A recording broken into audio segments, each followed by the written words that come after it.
Assalamualaikum warahmatullahi wabarakatuh. Perkenalkan, saya Isna Nur Abdurrahman, NIM 2021533031. Di sini saya akan menyampaikan tentang dasar akuntansi pertemuan pertama. Adapun tujuannya: 1. Menguraikan karakteristik sebuah perusahaan. Yang kedua, menguraikan peran akuntansi dalam perusahaan. Yang ketiga, menguraikan pentingnya etika bisnis dan prinsip-prinsip dasar perilaku yang etis. Di sini menyebutkan etika bisnis. Etika bisnis itu biasanya terkait dengan perilaku bisnis yang mengacu dengan kebenaran atau kejujuran dalam berbisnis tersebut. Yang keempat, menguraikan profesi akuntansi. Yang kelima, mengiktisarkan perkembangan prinsip-prinsip akuntansi dan mengaitkannya dengan praktik akuntansi. Yang keenam, membuat persamaan akuntansi dan menjelaskan setiap unsur dalam persamaan tersebut. Yang ketujuh, menjelaskan bagaimana transaksi bisnis dapat dinyatakan dalam perubahan-perubahan yang terjadi pada 3 unsur dasar persamaan akuntansi. Yang kedelapan, menguraikan laporan keuangan perusahaan, perorangan, dan menjelaskan bagaimana laporan-laporan tersebut saling berhubungan. Yang terakhir, menggunakan rasio kewajiban terhadap ekuitas pemilik untuk menganalisis kemampuan bertahan perusahaan dalam kondisi bisnis yang buruk. Adapun jenis-jenis perusahaan, di sini menyontohkan perusahaan manufaktur. Manufaktur Honda biasanya itu memiliki produk mobil dan motor. Intel membuat produk komputer. Boeing membuat produk pesawat terbang. Nike sepatu dan pakaian olahraga. Coca-Cola biasanya menghasilkan produk minuman. Sony biasa menghasilkan produk barang elektronik. Di sini ada pun contoh perusahaan dagang. Carrefour biasanya itu produknya barang kehidupan sehari-hari. Kids Station biasanya mengeluarkan produk mainan. Electronic City biasanya mengeluarkan barang-barang elektronik. Lands End biasanya mengeluarkan pakaian. Amazon.com biasanya mengeluarkan produk seperti buku, CD, dan produk-produk lain melalui internet. Adapun contoh dari perusahaan yang menggunakan jasa. 1. Perusahaan Disney biasanya itu memiliki jasa hiburan. Garuda Indonesia transportasi. Marriott Hotel itu biasanya mengeluarkan hotel. Citibank itu mengeluarkan keuangan dan perbankan. Telkom biasanya mengeluarkan produk telekomunikasi. Adapun jenis-jenis organisasi perusahaan. Yang 1, perusahaan perorangan.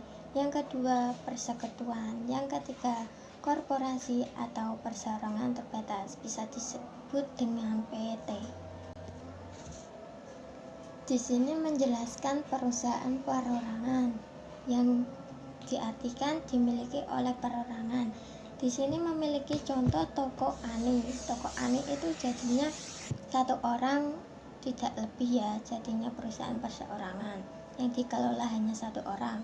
Adapun memiliki keunggulannya: 1. Kemudahan pengaturan. Yang kedua, biaya pengelolaan yang rendah. Adapun juga kelemahan dari perusahaan perorangan: sumber daya keuangan yang terbatas, kewajiban yang tidak terbatas. 2. Persekutuan. Persekutuan dimiliki oleh 2 atau lebih individu. Di sini dicontohkan toko Ani dan toko Tini. Di situ ada 2 pemikir dan ada pengelola. Adapun keunggulannya: sumber daya keuangan yang lebih besar dibanding dengan perusahaan perorangan yang tadinya. Tambahan keahlian manajemen karena dia dikelola dengan 2 pihak.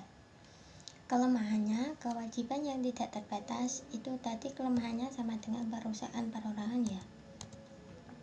Yang ketiga, korporasi. Korporasi dibentuk berdasarkan peraturan pemerintah sebagai badan hukum yang terpisah. Di sini dicontohkan dengan PT Makmur. Biasanya itu kalau PT itu mengikuti peraturan pemerintah yang berlaku dan Di situ itu biasanya kalau PT itu terkena pajak yang besar. Jadi itu memiliki keunggulan, kemampuan untuk mendapatkan sumber daya dalam jumlah besar melalui penerbitan saham. Adapun kelemahannya pengenaan pajak banda. Ada juga strategi bisnis, adalah serangkaian rencana dan tindakan terintegrasi yang didesain bagi perusahaan sebagai sarana untuk memperoleh keuntungan melebihi pesaingnya sekalipun untuk memaksimalkan laba. Jadi jika kita akan membuat bisnis, kita harus memiliki strategi bisnis terlebih dahulu. Terdiri atas strategi biaya rendah, strategi diferensiasi. Strategi biaya rendah berdasarkan suatu perusahaan mendesain dan menghasilkan produk atau jasa dengan kualitas yang diterima konsumen pada biaya yang lebih rendah dibanding dengan para pesaingnya. Di sini dicontohkan Lion Air. Jadi Lion Air itu harga tiketnya lebih murah daripada harga tiket Garuda. Yang kedua dicontohkan dengan air mineral Fit. Jika dibandingkan dengan harga dengan air mineral seperti Aqua, itu harganya lebih mahal Aqua ya daripada air mineral Fit itu. Yang kedua, strategi diferensiasi. Strategi diferensiasi, sebuah perusahaan mendesain dan menghasilkan produk atau jasa yang memiliki kekhususan atau karakteristik yang unik sedemikian rupa sehingga konsumen bersedia membayar harga yang lebih tinggi dibandingkan harga yang umum. Di sini dicontohkan dengan desainer Bian dan Electrolux. Di situ biasanya harganya terkenal sangat mahal, itu biasanya digunakan dalam ibu-ibu rumah tangga atau barang-barang elektronik yang bermerek. Rantai nilai sebuah perusahaan. Rantai nilai adalah cara yang dilakukan perusahaan untuk memberi nilai tambah bagi pelanggannya melalui pemrosesan input menjadi produk atau jasa.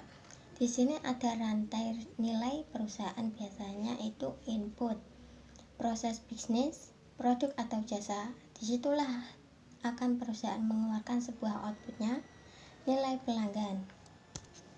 Pihak-pihak yang berkepentingan. Pihak-pihak yang berkepentingan terhadap perusahaan adalah perorangan atau entitas. Entitas itu kumpulan ya. Terdapat perusahaan adalah proses penyediaan informasi. Di dalam proses penyediaan informasi, adapun pihak berkepentingannya. Dalam pihak internal, pemilik juga bisa, manajer, karyawan. Di dalam pihak internal itu ialah mengidentifikasi pihak-pihak yang berkepentingan. Adapun juga dari pihak eksternal meliputi pelanggan, kreditor, pemerintah. Dari pihak eksternal itu dia menilai kebutuhan informasi dari pihak-pihak yang berkepentingan. Sistem informasi akuntansi. Mendesain sistem informasi akuntansi untuk memenuhi kebutuhan pihak-pihak yang berkepentingan, mencatat data ekonomi berkaitan dengan aktivitas atau peristiwa bisnis. Jadi sistem ini adalah mencatat proses bisnis termasuk keuangannya. Pihak berkepentingan meliputi internal dan eksternal. Internal meliputi pemilik, manajer, karyawan. Jika eksternal meliputi pelanggan, kreditor, pemerintah. Penerima menyusun laporan keuangan untuk pihak yang berkepentingan. Jadi, laporan keuangan ini disusun dalam menggunakan SIA atau Sistem Informasi Akuntansi. Etika bisnis, prinsip moral yang menjadi dasar bagi perilaku yang etis. Jadi kita kalau berbisnis itu juga ada etikanya. Yang pertama, hindari pelanggaran etika yang kecil. Yang kedua, pusatkan perhatian pada reputasi jangka panjang. Yang ketiga, persiapkanlah menghadapi konsekuensi yang kurang bagi diri Anda bila berpegangan pada perilaku yang etis. Profesi akuntansi biasa disebut akuntan. Akuntan yang bekerja pada perusahaan bisnis atau organisasi nirlaba disebut sebagai akuntan swasta. Adapun akuntan publik biasanya akuntan dan sifatnya yang memberikan jasa akuntansi berdasarkan honor. Prinsip-prinsip akuntansi yang berlaku. Yang pertama, konsep entitas usaha. Konsep ini mengharuskan agar aktivitas usaha dicatat secara berpisah dari aktivitas pihak-pihak yang berkepentingan. Jadi, di prinsip akuntansi ini dipisah antara entitas perusahaan dan entitas pribadi. Yang kedua, konsep biaya adalah dasar untuk mencatat harga pertukaran atau biaya akuisisi dalam catatan akuntansi. Jadi dari konsep biaya ini kita jelas harus mencatat seperti keluar masuknya uang. Disitulah agar jelas rugi labanya.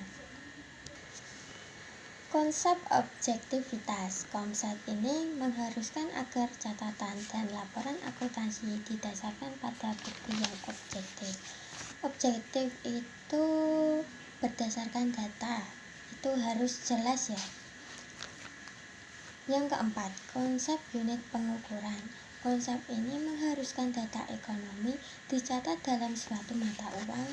Kalau di sini itu mata uangnya rupiah. Jadi kita kalau membuat kayak data-data itu harus jelas kayak rupiahnya atau mata uang dari luar itu harus apa, itu harus jelas.